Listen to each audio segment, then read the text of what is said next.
दोस्तों आज हम यूनिटेक लिमिटेड कंपनी के बारे में बात कर रहे हैं क्योंकि इस कंपनी में हमें कुछ दिनों से लगातार गिरावट देखने को मिल रही है। ऐसी कौन सी अपडेट निकल कर आ रही है जिसके बाद इस कंपनी में हमें लगातार गिरावट देखने को मिल रही है, और साथ में ही इस कंपनी से जो पॉजिटिव अपडेट निकल कर आ रही है, क्या इसके बाद इस कंपनी में हमें बाय सेल होल्ड क्या करना चाहिए और कंपनी का नेक्स्ट टारगेट प्राइस क्या हो सकता है, सभी के ऊपर बात करने वाले हैं। तो आइए वीडियो को स्टार्ट करते हैं।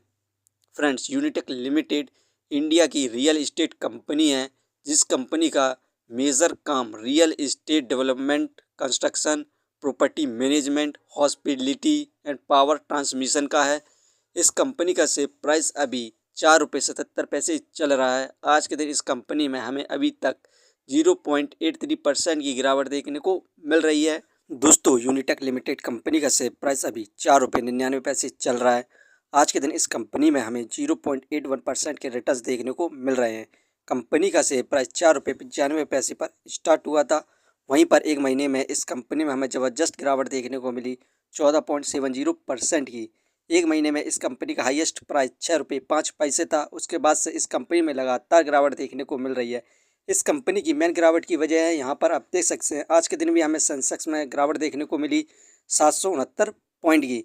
यहाँ पर एक महीने से भारत की मार्केट और शेयरों में गिरावट हो रही है, क्योंकि यहाँ पर यूएस और भारत के बीच में जो डील होनी थी, अभी दोनों के बीच में बातचीत बंद है। और यूएस ने यहाँ पर भारत से कहा था कि वो रूस से क्रूड ऑयल ना खरीदे। उसके बाद भी यहाँ पर भारत लगातार रूस से क्रूड ऑयल खरीद रहा है, जिसके बाद डोनाल्ड ट्रंप ने यहाँ पर भारत को धमकी दी है कि यदि वो रूस से क्रूड ऑयल खरीदता है तो वो भारत के गुड्स पर 500% का टैरिफ लगाएगा। जिसके बाद से यहाँ पर भारत की मार्केट में ज़बरदस्त गिरावट देखने को मिल रही है और शेयरों में भी गिरावट हो रही है। दोस्तों, यहाँ पर सेकंड मैन गिरावट की वजह को देखिए तो इस समय ईडी ने मनी लॉन्ड्रिंग केस में यूनिटेक ग्रुप की 80 करोड़ की वाटका के एसेट को यहाँ पर जब्त कर लिया है। यूनिटेक के ऊपर होम बायर्स के साथ फ्रॉड करने का आरोप चल रहा है।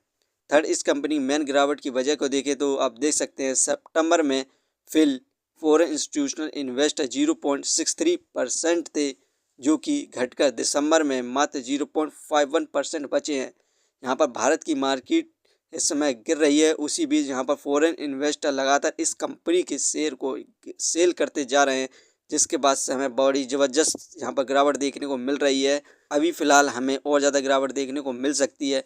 वहीं पर इस कंपनी का जो Q2 रिजल्ट आया था, उसकी परफॉर्मेंस देखें तो आप यहाँ पर देख सकते हैं इस कंपनी को नेट लॉस हुआ था क्वार्टर में 571.87 करोड़ का, जबकि सितंबर में इस कंपनी का नेट लॉस 630.50% था। नेट सेल में इंक्रीमेंट देखने को मिली थी हमें 86.78% की। इस समय इस कंपनी की नेट सेल 136.05 करोड़ थी, जबकि पिछले साल इस कंपनी की नेट सेल 72.84 करोड़ थी। यहाँ पर इस कंपनी को इस क्वार्टर में भी लॉस हुआ था। यही कारण है कि इस कंपनी में ज़बरदस्त गिरावट देखने को मिल रही है। इस कंपनी को हम फाइनेंशियली देखें क्वार्टरली बेसिस पर तो सितंबर में 767 करोड़ का लॉस हुआ, दिसंबर में 717 करोड़ का, मार्च में 479, जून में 769, सितंबर में 739। इस कंपनी को लगातार क्वार्टर में लॉस होता जा रहा है। यही कारण है कि इस कंपनी के शेयर में हमें गिरावट देखने को मिल रही है। अब कुछ दिनों में इस कंपनी का नेक्स्ट क्वार्टर का रिजल्ट आने वाला है, उसमें इस कंपनी को यदि प्रॉफिट गेन होता है तो आप इस कंपनी पर इन्वेस्ट कर सकते हैं और मल्टीबैगर रिटर्न्स प्राप्त कर सकते हैं। लेकिन अभी फ़िलहाल हमें और ज़्यादा गिरावट देखने को मिल सकती है। इस कंपनी के हम फंडामेंटल देखें तो मार्केट कैपिटलाइजेशन 1256 करोड़, जो कि बहुत बढ़िया है इसके प्राइस के हिसाब से। Depth of equity 0.93। इस कंपनी में बहुत ज़्यादा कर्ज है, ये एक बैंकरप्ट कंपनी भी है।